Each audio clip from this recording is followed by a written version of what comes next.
that there are gay people. You just genuinely believe they should have to live in secret. Ask yourself as a parent, as a loved one, is to ask yourself, what does it mean to love this person? What does it mean to love anyone? So I think we need to be honest that this isn't about opinion. This is about either you're sustaining Black life or you are snuffing it out. He's saying a lot of things that people are thinking. Whether that majority of people be the ignorant, he's speaking the shit that nobody wants to say. Folks don't know what to do when the culture shifts. And so once you are made aware of the thing, you are now accountable to change. We understand that queer people exist. We understand that they're in the world. You just don't want your child to be gay. You just don't want that to be attached to you.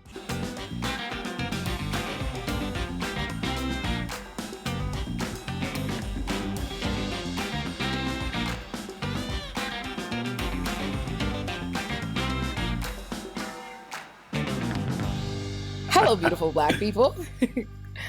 I bring y'all here to talk about a plague in our community named Lil Boosie. And I'm going to hand it off to y'all in a second. I guess I'm going to open this by saying Lil Boosie has a consistent homophobia thread of homophobia.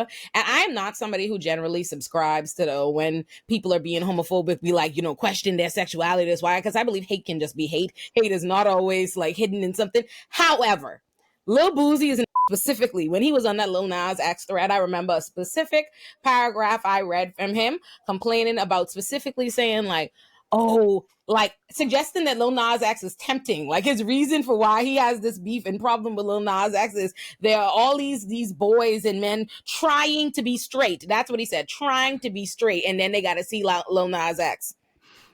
And I knew what it was then. So that's first. But now his most recent comments, I'm going to play it at some point, some of it at least, probably not all, because who has the emotional capacity for it all, of the homophobia. He's the homophobic abuse of his daughter. Mm-hmm. And that's in keeping with a man who has paid for sex workers to rape his young boys. I'm not surprised that you're abusing and mistreating your other children.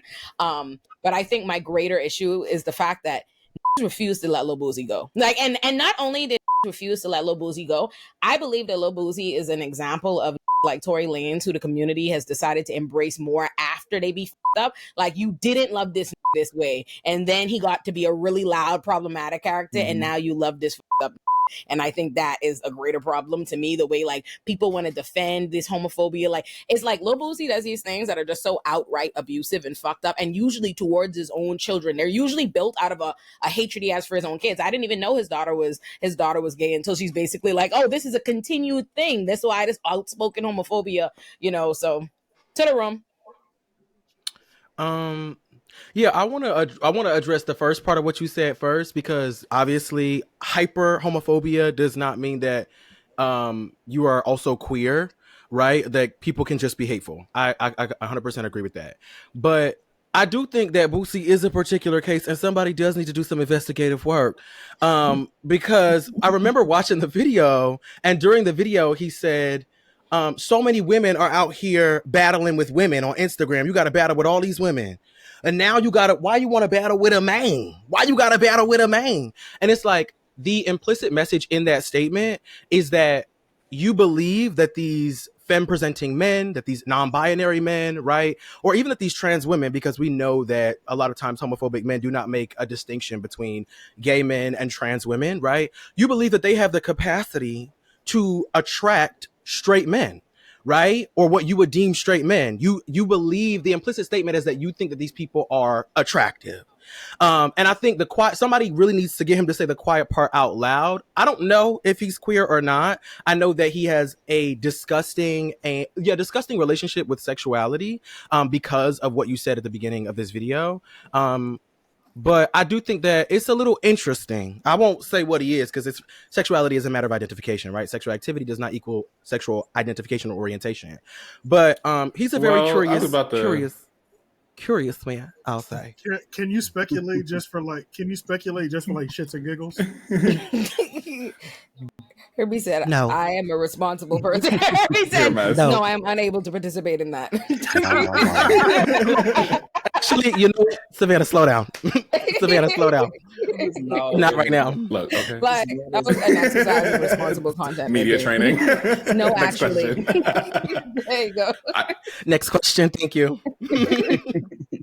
I just know that there's a nigga out there who has fucked with him, and put that on blast. I'll give you $1,000. But I think it's also like interesting because he's also like equating it to.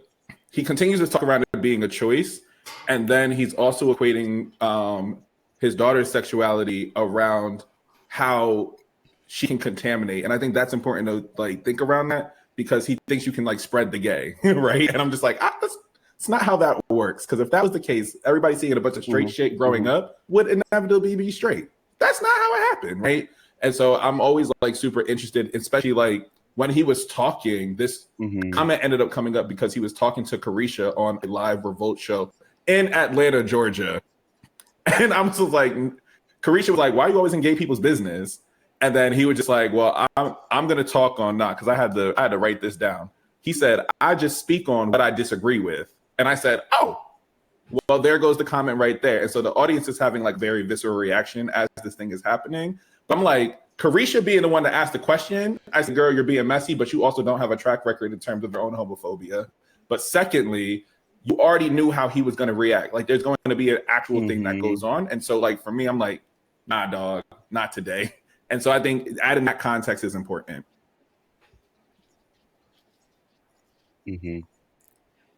Yeah, I think also there's something particular, like there's a particular type of queer person that Boosie is antagonized by internally and antagonizes, right? He's not dealing with masculine, right? He's going for trans folk, going for non-binary folk, and going on folks that are seen to be pretty or somewhere on the perceived feminine spectrum, right? And I think that's really interesting because I remember the quote, so sad to say, but the quote he made about Zaya Wade, right? Not just that they were a trans child, but automatically it went to, don't cut off his dick, bro. What? This is a 12-year-old, right? And so your concern here isn't necessarily sexuality itself, but I think it goes back to Marquisa saying it's this idea of a contamination of a certain type of manhood, right? Whether it's gay or bisexual or not, there's something about the black male body and possibly his own body that is destabilized, right, by just seeing something that he might particularly be attracted to. And that doesn't mean that he's queer, right? Because I think that sexuality is a really interesting and fluid thing. But it goes to say something when you make the comment, to your point earlier, Herbie, that what does it mean then that you're concerned about they're competing with women, right? What is the competition? And how is that competition legible to you?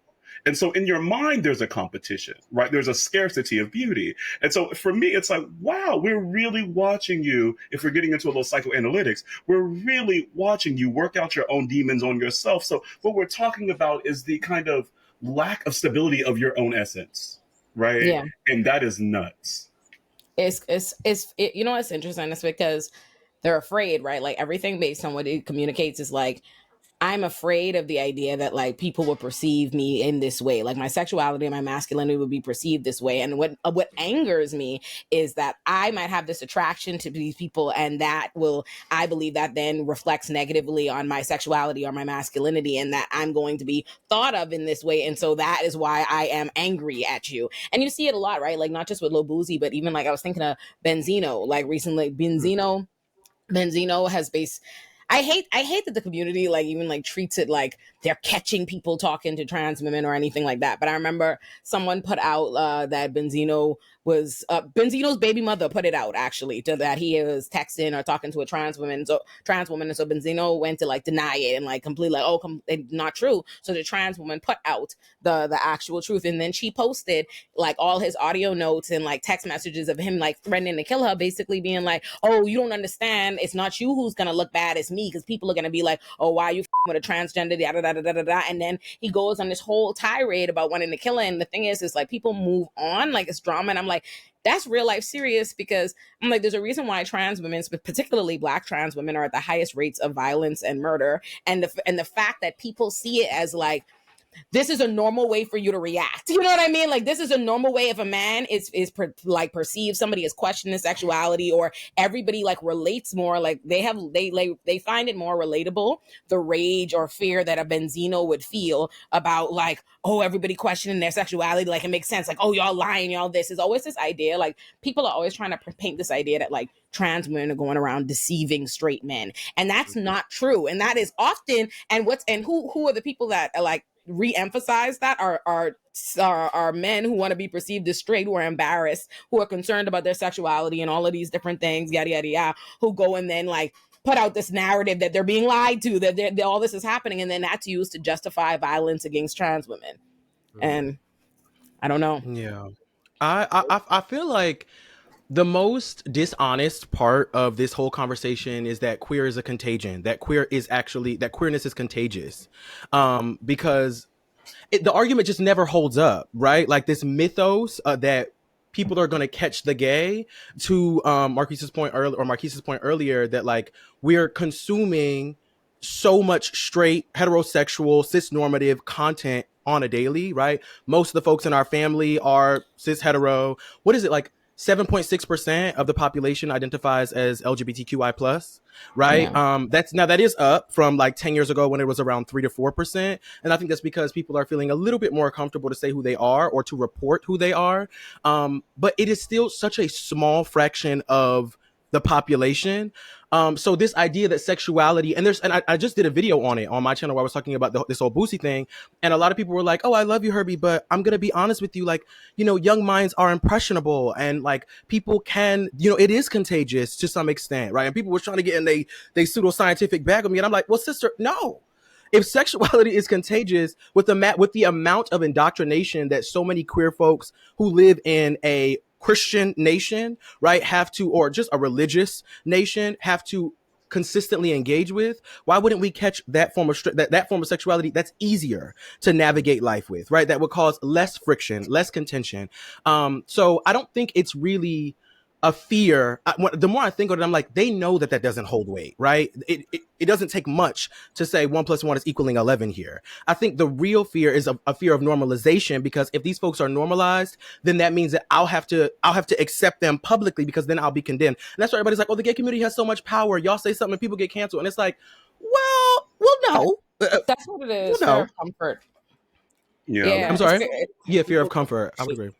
Yeah. And No, also, go, Jay. go ahead. Make a distinction when they talk about like blackness as it relates to queerness too, right? Because you have black people, we are still black people, right? We're still experiencing, like, intersectionality is a thing. We're still experiencing all these forms of oppression interlocking. And so it's like, because this white gay man in New York who's rich is having, you know, his way, that doesn't mean that all queer people are having their way.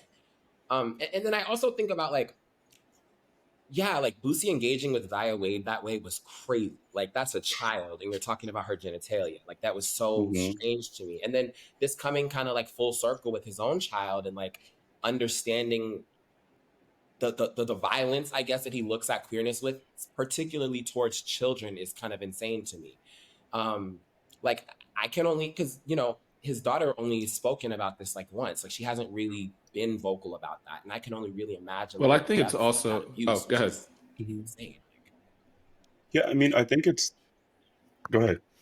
Well, I just think it's really interesting, like, to your point, Jay, that like most of the times when we hear about Boosie, you know, he does this little trolling on Twitter every now and again, but it's always about his interest in a child's genitalia.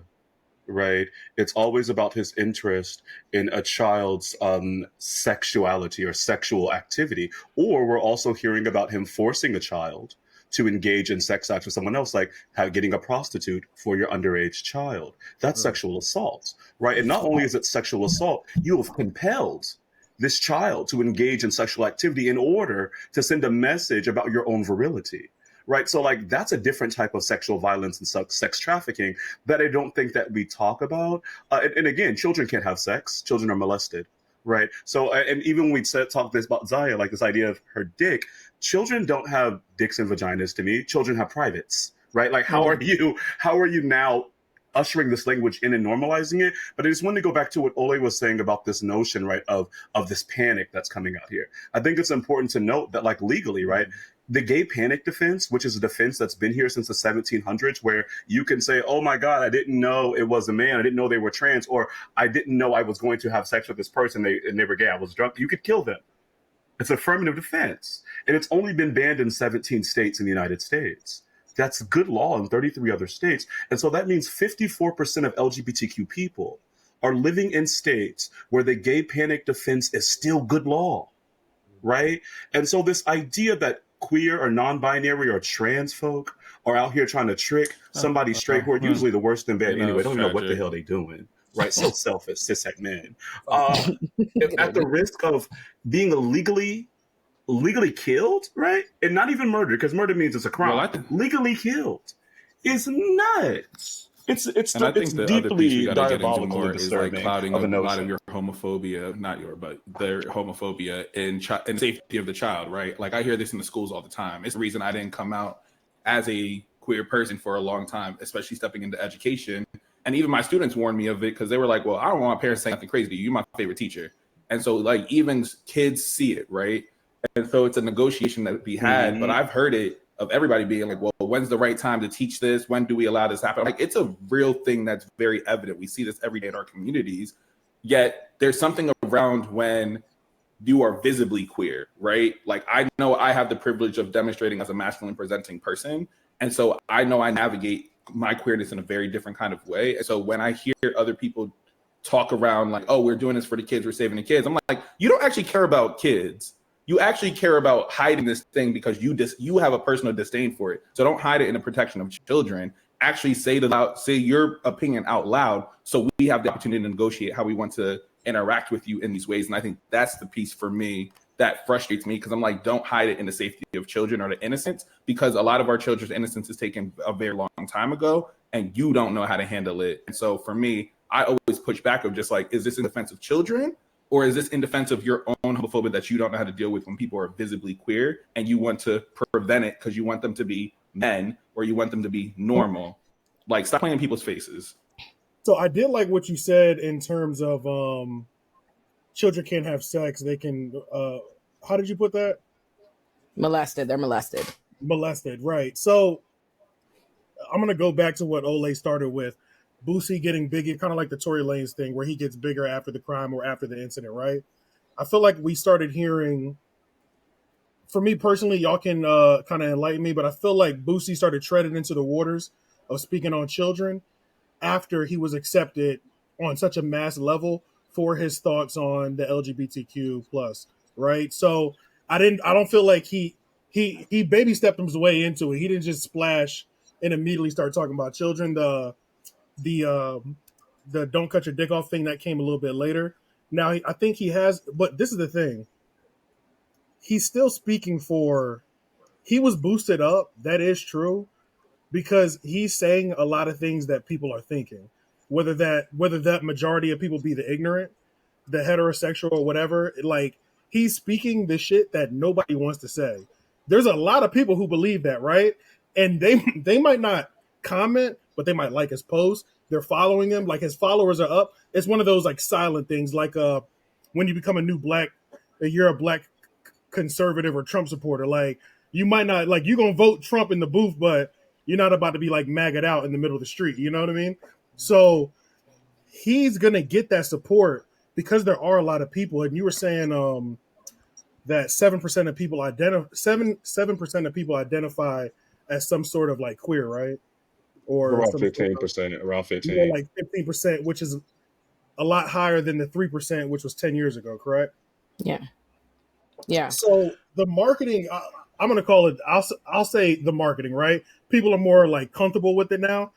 For a heterosexual person, for somebody who identifies as some sexual identity outside of heterosexual, you've been bombarded with heterosexual things your whole life, right? Watching TV or whatever.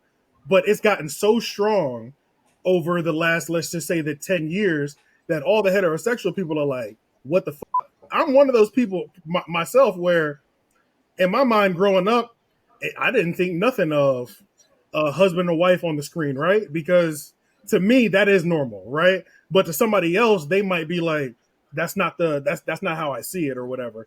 So then over the last 10 years, as you see any type of relationship displayed on screen, there is a fear that a lot of people have, whether that be a religious-based fear, an ignorant-based fear, or just a fear that of what they were told to believe, and that they do believe at that point because they were told that in a direct or indirect way growing up via their parents, social influence or whatever, right? So it's like seeing it on a mass level like that, I can I can understand why people would think now having fear that you might turn gay by watching it as an adult, I think is a little crazy, right? But I do think that we can all agree that like children are impressionable. You can mold a child into a lot of things. So for me personally, I haven't done the studies on it. I don't know if a child seeing more different types of lifestyle or sexual lifestyle display on TV growing up will influence them towards that. I have no idea. I haven't done the research on it either because I just haven't. It's not like something that I was like really concerned about. But it is an easy thing for a heterosexual person to attach themselves to not look as bad in the public, to still get off their, let's say, toxic or a homophobic thoughts or mindset. You made a point about like 10 years of marketing. I think the word marketing is strange, but I think I know what you mean in terms of like advocacy. Yeah, maybe. I might be using the wrong word. No. I get where you're trying to go. I'm trying to point that out. But I think it's important to note that up until 2003, it was a felony for us to have gay sex and sex between two men, not between two women, because we know that appeals to straight people. But I think it's important to also note that case. That case was called Lawrence versus Texas. It was in Houston, Texas. Tyrone Garner, black man, even his name is not even on it, still got screwed. But I'm saying this for purpose of intersectionality, where Jay was at earlier. Tyrone had an ex-white boyfriend, right? Allegedly. He was in the house with another dude. They were doing some drugs, and the white boy called the police, and he was mad. He thought he was sleeping with the other white boy, and he wanted to own this black man. He calls the police and says, a black man just kicked in this apartment. He's waving a gun, right? And so the police come and they kick in the door.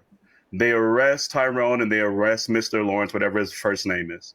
The first officer comes in. He says, oh, my God, I caught them in the front room having anal sex. The other officer says, well, I saw them in the bedroom and they were having oral sex. The third officer said there was no sex. There was just marijuana. Right. So I think it's important for us to note that this isn't just where sexuality, where queer sex was legalized in this way, but this is also the birthplace where we're really getting stronger Fourth Amendment protections that primarily protect Black people, right, in our so-called right to privacy, being reinvigorated after the 1960s, right? This is 2003. So I think it's really important for straight Black people to know, one, that as Jay was saying earlier, Black queer people are always already dealing with anti-Blackness, and Black anti-Blackness is just another barrier for us to carry. And at the same time, it's very often that queer Black people, Black queer folks, as I say, check out the handle, are usually the ones that are carrying the community forward. We can look at Marsha P. Johnson and the right for sexual autonomy. We can go back to William Dorsey Swann in 1860, a formerly enslaved, what we call now a transgender person, they said back then a drag, who was the first person to say, wait a minute, Black people deserve to have our own bodies and we have our sexual autonomy. No straight Black person was doing that. In fact, they were arrested. They threw themselves down the stairs at the police house when officers kicked in their house in 1860 in D.C. They were sentenced to jail. The judge said, actually, I wish I could sentence you to more than 10 years of hard labor so that people like you would not infect the good white and colored people of this society. So this idea of queerness as contagion has always already been a white supremacist ideal, right? And it's based in anti-Blackness because it's been marked as, even during slavery, as a Black perversion, right? So I think we need to be very clear about the history of this, because it's not just homophobia. Because in reality, when we're talking about homophobia against Black people, we're talking about Black anti-Blackness, because is still and this comes from white supremacist Christian theocratic frameworks. And we got to be very clear about this. No, I do also understand it. Can I just throw this in real quick? I'm sorry to cut you off. I'm so sorry. But I do understand that. But I will say that I feel like Blackness is still Blackness. But once it sounds different, it doesn't sound like that to a heterosexual person when when we think, or when there's an organization, it's supposed to be for Blackness, but then there's it feels like there's a subsection for alternative lifestyles, right? So like, it feels like wait. Yeah, because isn't a lot of living alternative lifestyles, like aren't that are formerly incarcerated living an alternative lifestyle? Ain't single daddies that don't be with their mamas living an alternative lifestyle? Like, what do we advocate for everybody? Okay. That's very true. Now, I will say, before I continue to keep talking, I'm trying to figure out how to say things the best way possible and not sound crazy. Yeah. So, like, alternative lifestyle might have been the wrong thing to say, but I don't know. I don't want to say the LGBTQ plus I every time. You know, we could just say queer or gay. Just stick with queer. That's easy. All right. So So it's a black movement, but then there's always a subsection of queer, or there's a bunch of who are down for a movement, but they might not want to follow the queer person pushing the thing forward, right? Because there's still that, like, Well, what like movement were you? AJ, Sorry, what I is the had to cut you point? off. Like, Yeah, because what movement are you talking about? Almost every we're talking about the civil rights movement. If we're talking about the March on Washington, if we're talking well, about I'm Black just, Lives Matter, these yeah, are headed by I Black queer I folks. think like it seems like AJ, I'm you only, I'm explaining only, to me that I was niggas only responding. are homophobic, but we know that. Yeah, Like I like definitely for sure, right? But the thing is, right, like I understand what you're saying. I understand how homophobia operates. Like I live with we Mm-hmm. know Right. but it is homophobic. I think sometimes we think because something is a popular, or even maybe it seems like the most popular, so it becomes like the average black opinion, that we think that lends merit to it. And I think that's the thing that we're disconnecting on, because here's the Yeah. thing, right? There's always groups of different kinds of black people, right? Like within like black people, if black people have a caucus, black women have a group, black men have a group, like black immigrants have a group, like black for Caribbean sure. people have a group, black Americans have a group, and we don't have a problem with that. So why does it become like, oh, I can't understand how this is black now, all the second that the caucus is black gay? You know what I'm saying? Like, and I Mm-hmm. think so. And to build on another thing we were saying earlier is, I don't think it's that. I don't like the children connection and the collect. If we're going back to like children in the Mm-hmm. gay community and this idea of like the contagion, I don't think that it's that people genuinely believe that the gay can be caught. What I think people think can be caught is comfort with yourself. You know what I mean? That's Because right. what I think the thing that's important about children is, to what AJ was saying, is children are impressionable, but more importantly, not impressionable. I think is that children can be forced. Children are forced. Children are controlled by their parents and their guardians to live in a particular way. And mostly, how you force children, if you give children a complex when they're children and you make them feel like they can't live this way, there's something wrong with this, children are likely to believe that, and they're less likely to be comfortable living that like as an Right. adult. So if you believe that homophobia, if you fundamentally believe that you're against the gay community, you believe that people shouldn't be gay, or people they are, what you're really saying is that you don't believe people should be comfortable openly out and being gay. Because it's not that we believe more people have become gay, that gay is a contagion because the percentage is up. It's that we believe more people, because of a more progressive society that's showing Right. you and making you more comfortable and destigmatizing all these prejudices, more people are comfortable like Yeah. being open about their sexuality. And that's the real problem. The idea that like we can't force people, and it tracks everything. Is sometimes it can be so frustrating with like how black people get about homophobia, because we understand it in every other context. Like we understand when we're Right. like every other context, when it's like, all right, we want y'all to be less like respectability politics. We want you to pretend to be this way. We want you to tap dance and be this way because we don't like it. We are saying that is less Mm-hmm. than. We're ostracizing that. And that is what that is, even if it's Right. common and normal to us in the black community. But I also think you're Yeah, a I murderer. also. I'm sorry. Right? So I just really quick, like, I think you're a murderer if you do that. Like Yeah. if you're creating and raising a black child or engaging with your niece or nephew, and you're telling them that this is not normal, that's weird, don't do that, and you're compelling them to not have control over their own bodies, as Olay is getting at, or you will know after this, that black LGBTQ children have the highest suicide rates in the whole nation. You are participating in compelled euthanasia. You are killing black children. And I think we need to be very, very honest about that. And if they don't die when they're 5 or 6 or 7, like Nigel, you all remember Nigel? Little 8-year-old boy that killed himself because of this type of ideology. You might be 17 or 25 or 34 dying of a meth overdose because you can't look yourself in the mirror because the voice of your mama, your daddy, your grandmama, your pastor are still telling you that you're an abomination. Right. Yeah. But you are who you are, and you're beautifully and wonderfully made. So I think we need to be honest that this isn't about opinion. This is about either you're sustaining black life or you are snuffing it out. And if you are snuffing it out, you have a problem. And you need to figure out what you're going to do about it. Period. I think too, I have so many issues with so many of the ideas about impressionable children, because I do think that children are persuadable, right? I think but I think that is also true about ill-informed, misinformed, uneducated adults.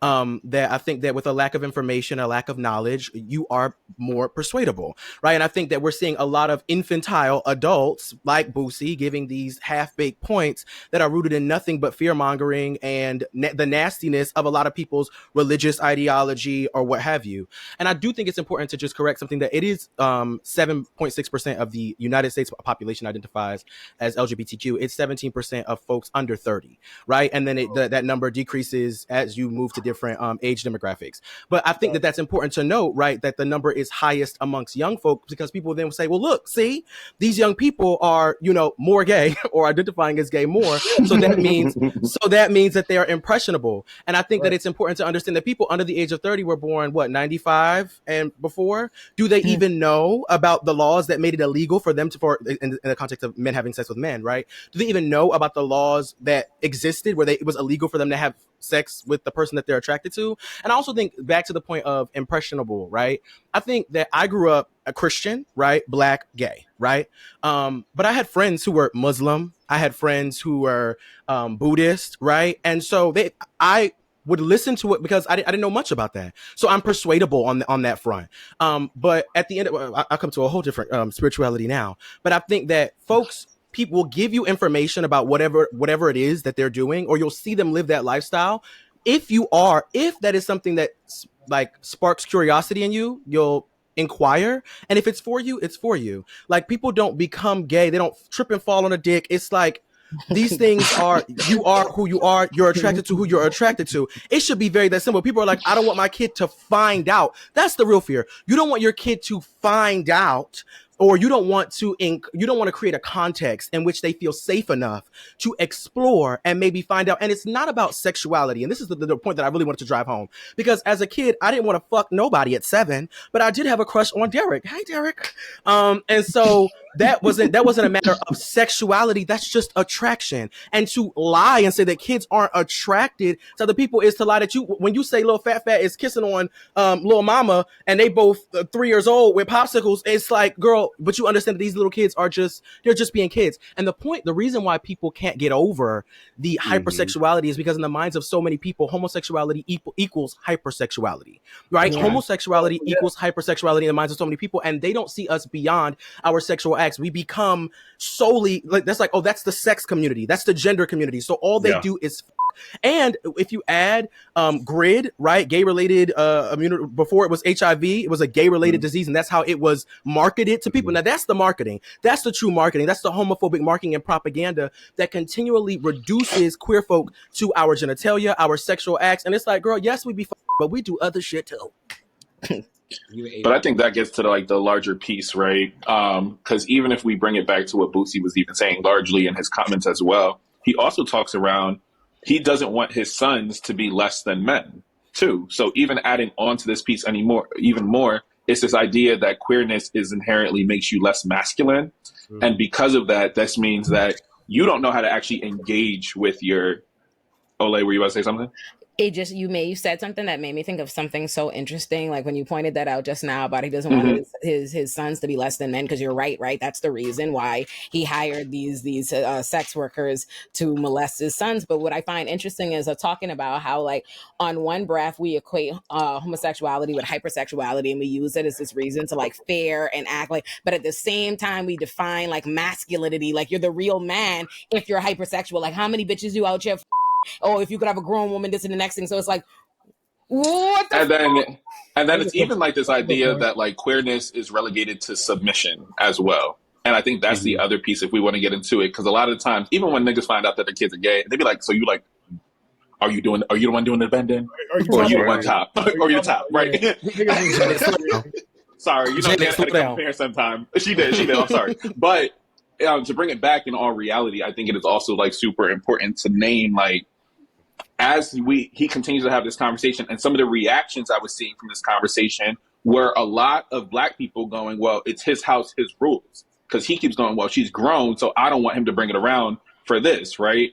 And so I think a lot of where the frustration ends up happening, I said, now I think it's stupid, but I can see I can track their thinking, is that a lot of them are seeing this as, if you are bringing this around, this is my house, my rules, you can keep that over there and keep that quiet over to where you do it because you're grown. And so to see black people be like, well, if that's the way he wants to raise his kids, and now they're going with, well, this is a black man who is raising his kids, he gets to do it however he wants. We shouldn't be policing a black father on how he's raising kids. Don't ask, don't tell. That's what I was saying again. The comfort thing, there you go. Oh, I know you're gay. The reality is that we know, no matter how homophobic you know that there are gay people. You know that. You know this isn't about like contagion. You just genuinely believe they should have to live in secret. You think that's okay. You think that's right, and you find these other justifications to like reinforce it. Oh, it's my house. It's my this. It's this lifestyle. Oh, I don't agree with it. Blah blah blah blah. And I find it so interesting, right? Is like when it comes sexual orientation to me is the only group where we think like agree. Like we start talking about lifestyles and all this, because like if I saw somebody like, and I've talked about this before, like there's so many groups and classes and all these things that we belong to in society. Like there's so many things that are true. And you don't go and you don't see a Muslim and you don't go, well, I don't agree with that. You know what I mean? And that doesn't, you don't then get allowed to like start like berating them and blah, blah, blah. Like that's not how we get to operate with any. I don't like see poor people and I don't agree with that. Like I don't agree with your lifestyle as a brokey. What like let's discuss that. We see that girl now. Come on. It's a part now through the acknowledgement that forces you to change. We all went. Jay, speak up, baby. You look quiet. Oh, my fault. I don't got a mic. But something, Olay, to your point and something that Herbie said, right? Like we understand that queer people exist. We understand that they're in the world. You just don't want your child to be gay. Yeah. You just don't want that to be attached to you. And Marquise was saying earlier, right? Like it's interesting that Carisha was the one having this conversation because, I remember the video where Carisha was talking about how, she don't have a problem with gay people. Her best friend is gay, but she would beat her son ass if he was gay or something to that effect. And I was we were rooting for you. You know what I mean? Like I was so confused. I was like, wait a minute. You hang out with Santana every day. You get your nails done and hair done and are in a daily basis. You know what I'm saying? Like engaging with queer people, but you have this visceral reaction to it if that were to, your child. And again, I don't really know I don't really understand that, but it feels like a contradiction. That makes me think of like what AJ was saying earlier. It just reminded me like what I'd wanted to respond when AJ was saying that, just because like obviously like Boosie speaks to like with the thought process of a bunch of people, even if they're not commenting it. And I was like, I want to push back on the idea that they're not commenting it. Like I'm like, sometimes like in an Olay and Friends ecosystem, like we seem like the majority, but we're not. Like on our internet ecosystem, we're not at all. Like into a barbershop, please. Like speaking of like I'm like, first of all, in real society, especially the fact that people feel comfortable, they feel most comfortable doing this with children because they get to hide it under the cloak of their kids and I'm protecting them and all these other things. And so that is in fact religion. And religion. So we're hearing that those people are hearing that all day, every day. Like I hear a shit ton of homophobia. Like when I just go out into the world of listening, I actually literally just texted my best friend when I was getting my pixie cut. My hairstylist is a Jamaican lady. And I was like, and two gay black guys walked in to ask about a hairstyle. And the minute they walked in, the two black Jamaican ladies looked at me, instant this to be the knowing homophobia. And I was like, I texted my white bestie and I was like, you know how white people just assume you're going to be racist? Like it's a comfortable environment to be racist with you. That's how like other black people deal with you. With homophobia. Like we're all going to be with it. Right.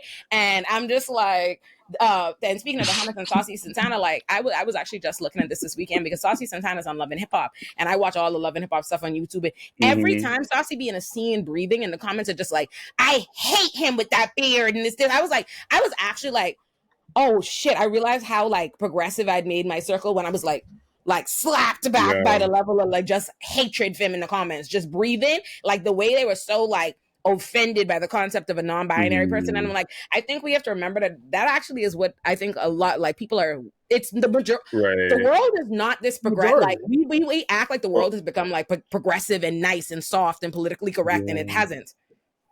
Well, I want to push back on the majority thing, though. I don't think that that's true. Like, I live in Kansas City, but I'm from rural Kansas. We had a lot of queer folk around us, and people weren't homophobic. It's a town of 7,000 people that I grew up in. It was majority white, maybe 15% black, and people weren't concerned about who you were. They were concerned about now, and this is, I think, where we're really talking about. It's not sexuality; it's gender presentation. right? And so I think that there's a difference there. And so I think we have this thing where we promote, particularly on rural people, particularly on country Black folk, this notion of homophobia, this notion of ignorance. But oftentimes those are the people that are minding their own damn business. And they don't give a damn long as you're not harming nobody. So I don't want to put that on us. And I think most polls have shown that Black people are actually among the least homophobic in the country by race. And I think what happens, and you see this with Trump supporters too, where they go around and they act like they're a silent majority. And no one ever checks that shit. You're not. You're a loud minority, and that's the reality. But I think that also there's a thing that's happening around here. And Olay, you made me think about this when you talked about, the ways in which people are able to exist publicly. Don't ask, don't tell, right? It's kind of like that. You get that penalty once you make me aware, make me know, even though I already know, make me publicly know your sexuality. We have a system in this country in many ways of sexual apartheid. Right. And we're fine, right, with queer people a lot of times, to Olay's point, as long as they're over there, they're not around us. But even when you bring this back to JT's point, the point about homegirl from City Girls, right? When you think about it, for a lot of these, Carisha, my bad. When you think about a lot of these homophobic celebrities and women in general, Black women in general, it's really interesting because a lot of them, their whole life is structured by queer people. Yeah. It's interesting that you can be homophobic, but you could never exist without queer people. Right. Yeah. And that isn't to say that there isn't a reciprocal ecosystem between queer non-women, right, and cishet women, right? We get a lot of culture from each other. But the reality is a lot of the taste making, a lot of the dresses you wear, a lot of even the arguments that have been made in court about gender autonomy have been made first and foremost by queer people. They exist, I think, as Jay was saying earlier, as the canary in the coal mine for the progression of rights. And so, goddamn it, if there was not queer people, there may not be a you today. And I think we have to be very, very clear about that. I'm gonna let you talk, Marquise. I was just gonna clarify something. I think when I talking about like Black people and like I don't think like obviously Black people in America are statistically are not the most homophobic or anything. I've always statistically we always come out most progressive in America. I was raised in the Caribbean, like born and raised in the Bahamas. So when I think of my first and my largest like output of Black people, I'm thinking about Caribbean Black people, and I'm here to say we are exceptionally homophobic. I swear to my God, we're cripplingly homophobic. I go home to the Bahamas. And it's bad. Okay, it's bad. Like it's insane. Like it's so homophobic. I'd be like, Jesus Christ, how are y'all even managing to be this homophobic with no gay people around right now? Like, what is it even mean? That's how bad it be. Like, so that's what I was talking about. Yeah, but I think that gets to the larger points. Because something I was thinking around is, especially when Doc was talking, it's that folks don't know what to do when the culture shifts, because people always go between tradition versus innovation, progression, whatever that thing looks like. And so once you are made aware of the thing, you are now accountable to change. I think a lot of people don't want to be accountable to that change, because if I get to operate in this default, that's all I know. Because what I'm also thinking about are some of the families who don't know what to do, right? And so some of the intent can be like, nah, I see some people who live harder lives fundamentally when they are able to be openly themselves.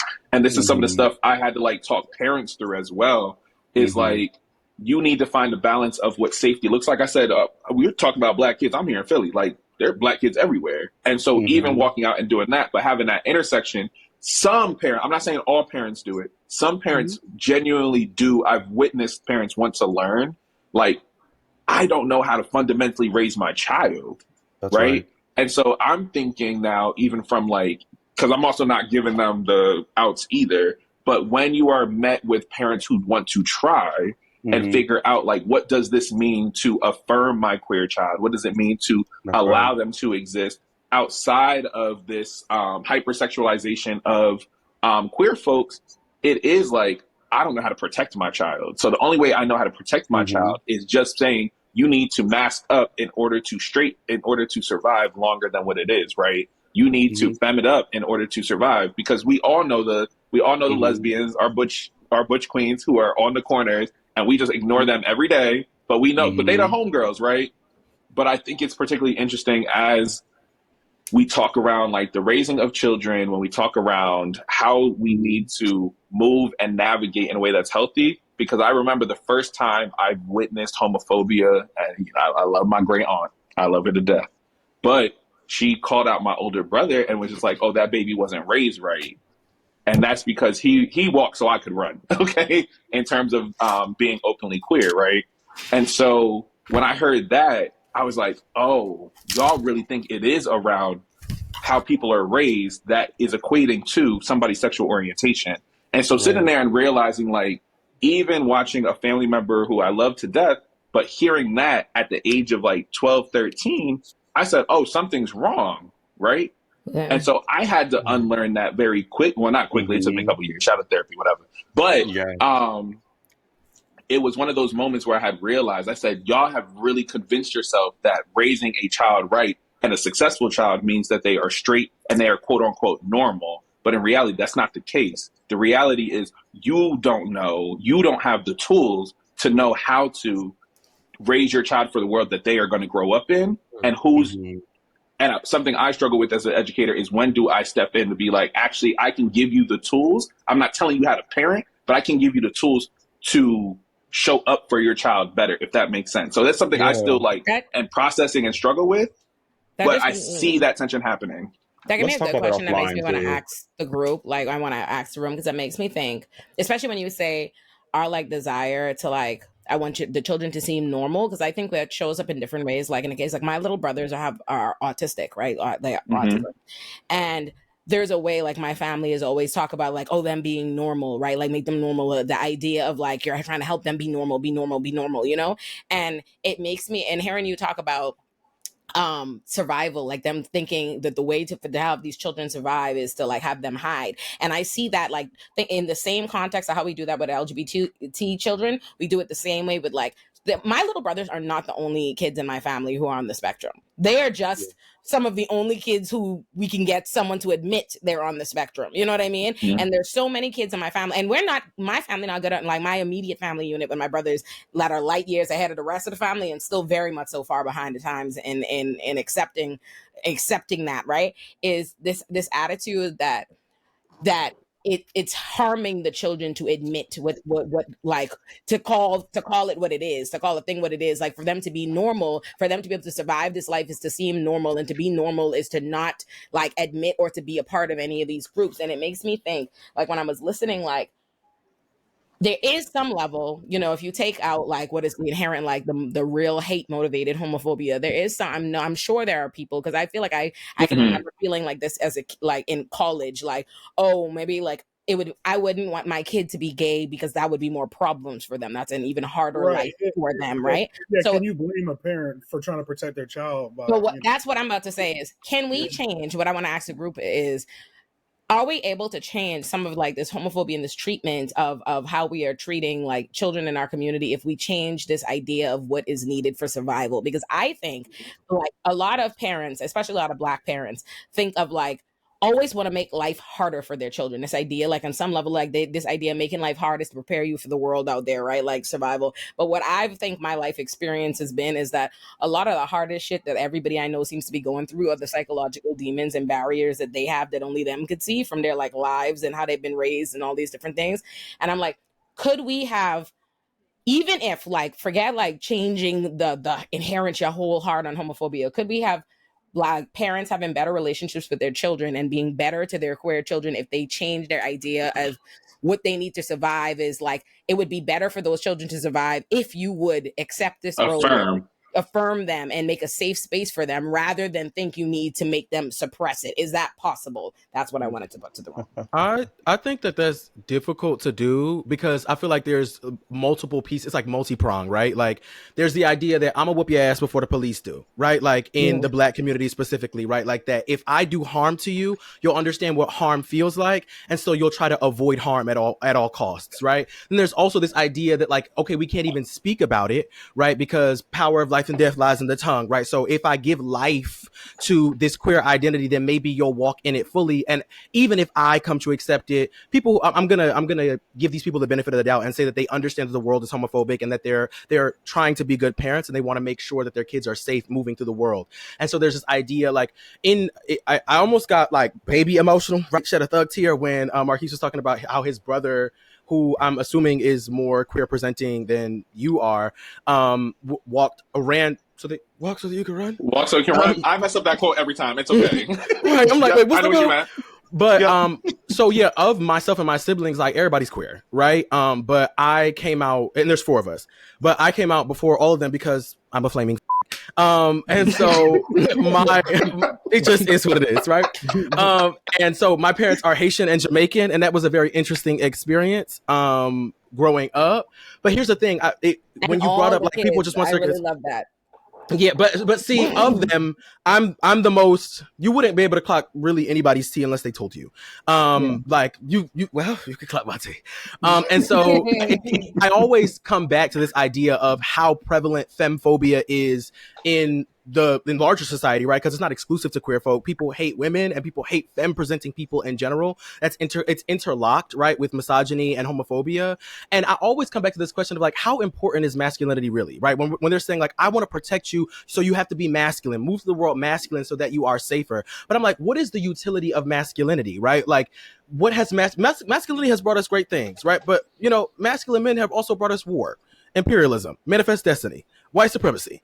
So Rich dad, poor dad. Sorry. It's not called masculinism, right? It's called feminism. And so I think that the whole this praxis of like move through life in a masculine way and you'll be safer. I mean, I think that what we should be trying to do is disconnect this idea. So for me, obviously I grew up religious as well. So there's this interlocking of like this idea of like power of life and death lies in the tongue. So I'm going to speak this life into this idea that you are queer. And so therefore you will be queer. One, I give you $1,000 if you show me one scripture in the Bible where Jesus was condemning homosexuality. I'll wait.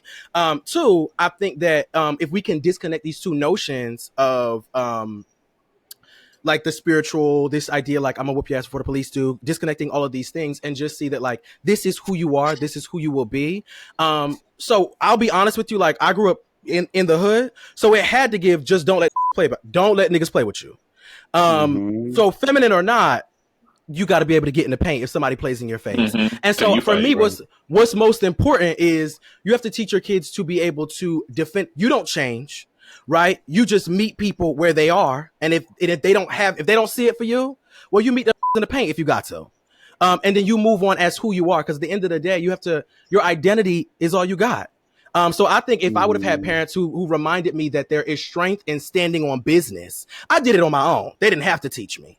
But it would have been much more tender.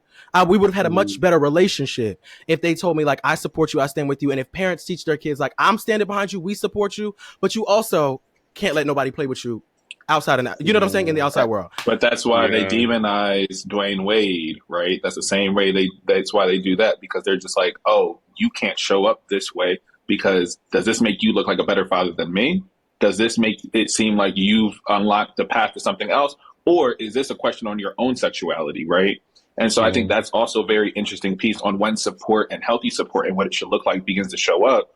Now everybody suddenly has an issue with seeing a present Black father. And I'm like, what do y'all want? Because at this point, you're just like, you want Black fatherhood, you want that representation. You have somebody here, but you're like, but not like that.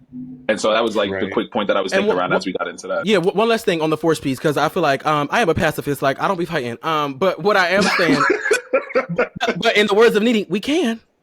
But what I'm saying, the reason why I bring up violence is because queer folks we're being met with so much violence, always have, right? But in terms of hate crime, according to the FBI,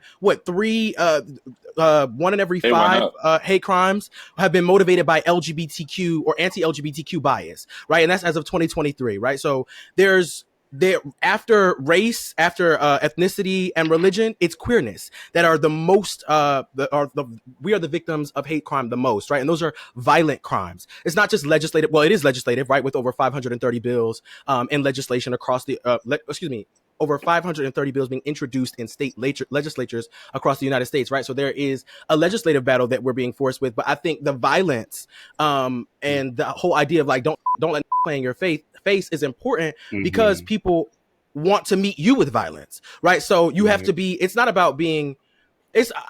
I'm saying you don't have to be you don't have to operate on the offense, but you do need to be ready to operate on the defense, unfortunately. Well, I think that I just want to clarify that data really quickly because it's important to know the data is right that you said, but it's important to note that when it comes to the DOJ hate crimes data or FBI hate crimes data, you're only allowed to accuse one category. Right. So if someone is assaulted because they're Black and queer, it goes into one of the buckets. It doesn't go into both. So that I say that to say that number for LGBTQ people is deeply deflated.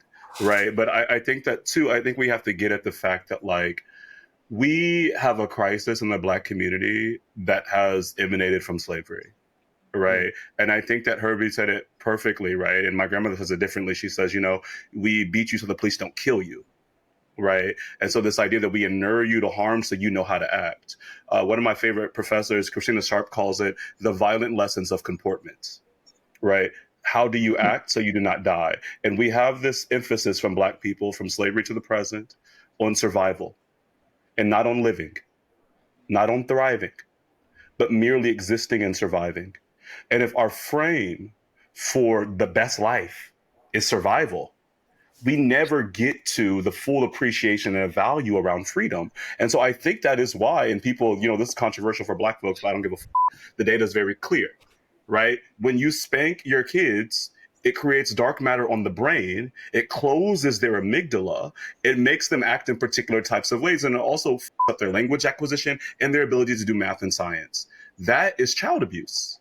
But we say, well, I have to teach them how to act. I have to be a good parent. I'm a strong disciplinarian.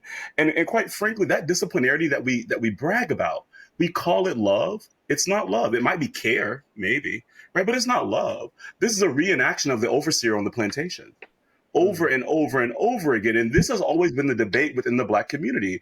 On those slave ships, we have Black folks that said, you know what? I'd rather have my freedom at the bottom of the sea than to survive on the other side of these chains. And that has always been our debate. So I think as Black people, we have to be very clear that a lot of the things that we do, that we're doing to our children, is one, is because we do not see them as human. We see them as property. And also because we have not fully saw ourselves as human, we still see ourselves as the property of the state and property of white society, which is why we whip and we lash ourselves with these violent lessons of comportment of how do we style our hair when we go to work? Yeah. How do we code switch? How do we get this job? And we police other Black folk that come in after us. So I think we have to be clear about the ways in which we reenact the plantation and we call it love. It's sick, it's sinister, and it's sadism, right? But at the end of the day, we have to be real that love frees. Love does not bind. Care might have you locked up in solitary confinement. So we need to be clear about those differences, because are you freeing this child, or are you setting them up for a drug addiction, suicide, brain damage, whatever else? And we're not clear with ourselves about it, and we're not clear about our parent. And we're not clear about the ways in which, like, our parents have abused us, right? And because if we're clear about that, then that ruptures the most loving relationship that we believe we've had, and it also destabilizes our relationships. And now we must see ourselves as child abusers. And I think psychically, we're not prepared to deal with the fact that we've harmed the most vulnerable, loving, and beautiful folks in our lives, and those are children. Yeah, Bell Hook's all about love. Y'all should Okay, I was about to say. Okay. I was literally just about to plug it. AJ, what you was gonna ask? I was about to ask, is there like a model? Like, is there an example of how to change? Because then everything is coming back to how presenting is kind of a bigger issue, the acceptance, how we're even raising our families. Is there even a model? Because it's like, I hear there's a lot of trauma that Black people are like incurring over and over on each other, right? Just outside of being queer or whatever. But is there any sort of model? Because that you're talking about changing like a whole thing. Like, we have to consider religion. We have to consider all of those things. Like, yeah, I think to be succinct, to like Olay just gave the answer. You can read Bell Hooks' The All About Love trilogy. You can read Imani Perry's Breathe, Letter to Her Sons. And there's so many TED Talks on the ways in which Black folks have changed and evolved on how they engage with their children. And I mean, step one is, how do you just see your child as a human? An autonomous being that needs you to gently converse with them and guide them through society. Like right now, I just had to take custody of my young toddler nephew. And I have to catch myself with, even I get frustrated, like, why am I yelling at this child? Right? Like, the child ain't do nothing but be a child, right? I'm the one who's impatient. I need to yell at me. And so it's really thinking about, like, what is my emotional health? And number one, are you in therapy? Because how much of the stuff that you're doing, you don't even mean to do, you're doing it because your mama and grandmama and them did it to you, right? So I think there are a lot of models, and I'll put some links in the chat so you can check them out as well. yeah, because I also think it's a big change. I think too, like the very simple thing to do is to ask yourself as a parent, as a loved one, as a hopeful ally, or just as someone who says that you love the people in your life who are queer, is to ask yourself, what does it mean to love this person? What does it mean to love anyone? And I love that we brought up Bell Hooks All About Love, because she does make a clear distinction between what love is and what cathexis is. And I know a lot of people are not familiar with that term, but it's just this, there's a clear, people confuse the two things without even knowing maybe what the term is. Like, love, as Bell Hooks defines it, is the will to, or like to nurture one's own or another's spiritual or emotional growth. So if you're not a spiritual person, then maybe just believe that I'm here, we exist, and in this reciprocal relationship where I want to see you grow and just live your best life, right? I want to see you happy. I want to see you fulfilled, right? Love fulfills, it does not deplete. And I think if you ask yourself the question, if you interrogate what it means when you say I love you, right, then you will come to the realization that you cannot love and also abuse, right? Those two things are diametrically opposed, right? They don't live in the same world. I also think that this idea this idea of cathexis is just this notion that we emotionally bond with a person or an idea or a thing, right? And so people feel like, oh, because I've spent this, right, because I've made this investment, I made an emotional investment in this person, I care about this person, that's the end of loving. But I would venture to say that that's just the very beginning of loving, right? There's so much more to it. So I think first asking yourself the question, what does it mean to love your child? And if you come up on an answer that says I can love them and hate them at the same time, that I can juggle this idea that I hate homosexuality but I love my child, then you might need to get back in the booth, bitch. And I also did want to before we go read Boosie's apology to his daughter. He said, I said some things and I didn't know it'll hurt you. Your daddy truly sorry, and I hope you can forgive me. Live in your truth and just know that you'll always be my baby no matter what. Accept my apology. This is what got me. Daddy could have said it in a better way. You my baby, and it'll always be that. So this idea that it's a contagion, this idea that I don't want you around to contaminate my children, still exists. But with hard eyes. And I could have said, people were in the comments like, oh, he could have said influence. He could have said, and it's like, I don't know. I can't battle with you girls who don't want to see reason, because a lot of people are like, oh, well, like, you're so book smart, you can't see common sense. Kids are impressionable. And I'm like, no, you're so stupid, you can't see common sense. Because the common sense is that the same way that queerness was not contagious enough for her to catch, for straightness was not contagious enough for her to catch it, queerness is not contagious enough for them to catch it. That's the basic logic of it all. Which I just want to share a resource. I just want to share a resource real quick. You asked for, I put like 8 links in the chat, but the one I think is probably most important is called, it's created by a Black woman mother, Parenting Decolonized. The website has a lot of resources on what you can do, how do you change, what information do you need, and also the podcast releases episodes for step-by-step ways how to change and shift parenting behaviors, reactions, and even paradigms. So I would definitely, for everyone that's watching this, and also for you, AJ, and anyone that maybe you're not a parent, maybe you're an uncle, you're an auntie, you're a non-binary auntie, whatever you might be, like, you should all check this out, because we want to make sure we're not harming the next generation and the children that come next. We got to figure out how to make a lot of, a lot of people don't read. You know what I'm saying? Well, I think I was gonna get a podcast, baby. Just listen. It's a podcast. I feel like I do my best to meet. Like, I do my endeavor best to meet everybody where they're at, right? Like, I'm doing all the things, I'm doing everything that I can.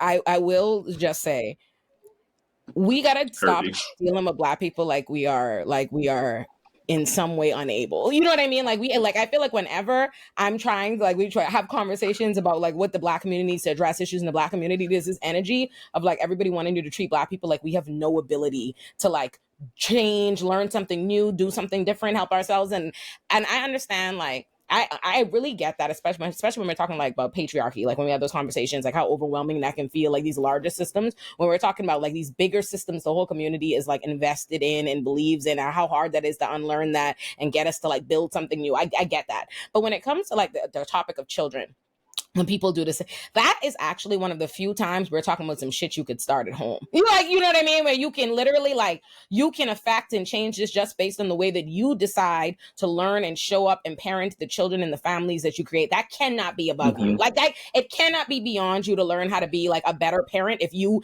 don't think it's beyond you to be a parent. You know what I mean? To like continue to do that, right? And we also have a lot of irresponsible parents too, though. We do. And so something I was going to say, and Bell Hooks talks about this a lot. I think a lot of the reasons why Black people are there's so much resistance to this, like when we want to talk about like why we shouldn't beat our kids, why we shouldn't agree and deal with this like aggressive authoritarian disciplinarian like way of parenting, and a lot of it and how much like upset people get when you say that's not love or it's not good is because that's what a lot of us have experienced, and it's scary, like not just like people feeling like worried about what it means about them as a parent, but worse, people feeling like it would call into question the relationships they have with their own parents, you know what I mean, and with their children. And so many of us have been raised in our homes where our parents have done things to us that are not a reflection of love, that are not kind, that are not good, but they tell us, and we tell ourselves in turn, that they love us. They are doing everything in their best interest, that this is all of this, and we've told ourselves that, and a lot of people are not like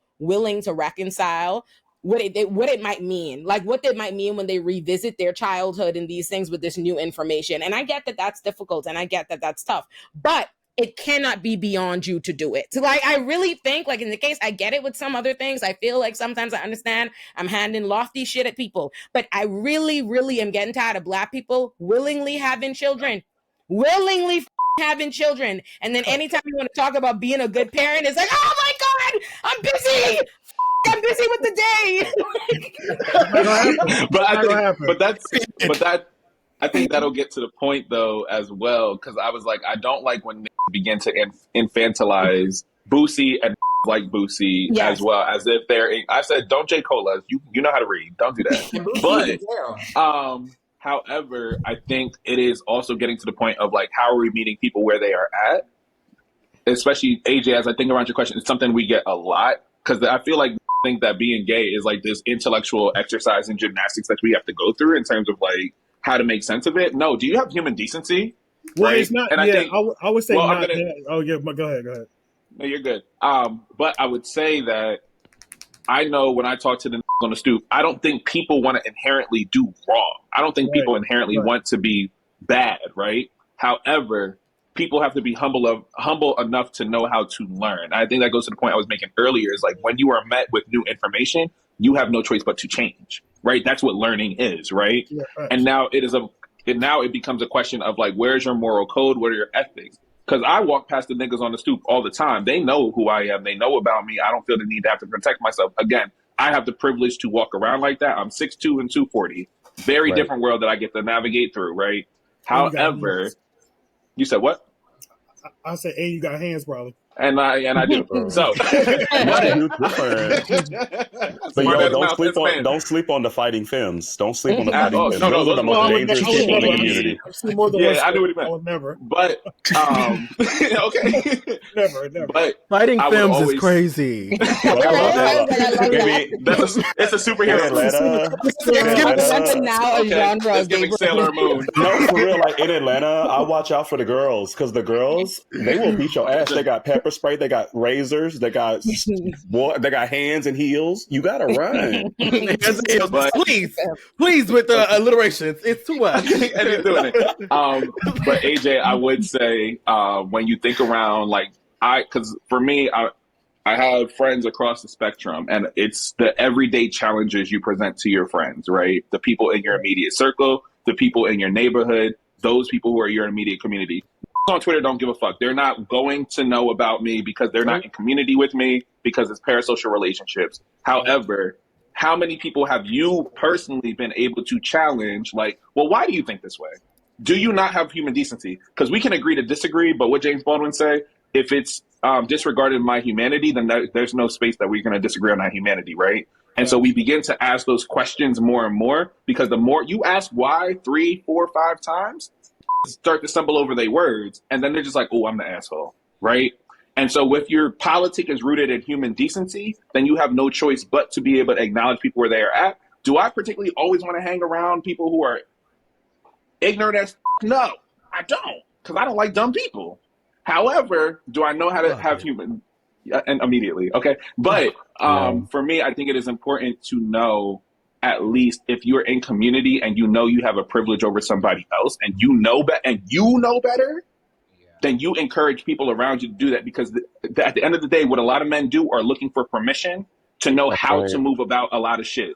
And so as long as we are able to just model what this thing looks like, especially for straight men to model what a healthy sense of self looks like, because that's what it really is, your own insecurities, but also being able to advocate for somebody else. So many other fall in line if they think that you are the person that is deemed to be right or the most powerful in the space that they occupy. And so it is a challenge of other men to be able to, one, understand the privilege that they have, two, be able to engage in a genuine conversation with those who are in actual community, and then three, on top of that, is to challenge those notions and understand, like, dog, if you're not going to get this right, I can't be in community with you, because oftentimes we go let that shit go, but we don't challenge or have a consequence that makes sense, because then that talks around your own moral code too. And that's hard for to do, because we just want to be around our friends. We don't have to negotiate that, but you do have to be able to know, are you for self or are you for community? You answer that you answer that question. That's where your decency lies in my boat. Two quick things. Like, I think that, like, we cannot underestimate. Yeah, just because this is to you, AJ. So don't run. AJ said, AJ, don't this run. is The for last you, point so for don't you. run. I think it's I'm gonna important wrap for it us up to there. You remember. might as well hear it. Yeah, I think it's important. Friend. I think it's important to remember the amazing capacity of Black people to not only change themselves, but to change the world. The modern world that we know has been built not just only off of Black labor, both compensated and uncompensated, but Black genius and Black ability to evolve and create revolutions across the globe. So I think that when we think about what we've been able to do collectively, that is the collective additive efforts of Black individuals, right? And so when we talk about this, I mean, going back to Bell Hooks, she said, I put in the chat, the will to change, men, masculinity, and love. The question is, right, are you as an individual adding to the sustenance of Black life? Right? Or are you taking away from it? Because you're doing one or you're doing the other. And you have to just do that internal work to unbecome the harmful parts of you. And the last thing, to add on to Marquise's point, like, right, we cut off for all type of shit. Like, let's be honest. There's a lot of people you don't with no more. And you have to decide which moral things arise to that level. And this should be one of them, right? You choose that. And that's the show. Oh wait, I did want to say too, because everybody was so. This is my last point. Hold on, Holiday. Some can't be saved, and we're not talking to y'all. I just want to end this shit by saying, y'all, Biggie. Oh my God. I'm really waiting for Aaron to be like, and beep Biggie, and beep you, and beep you. I'm not signing on to the Black disposability. I'm not on it.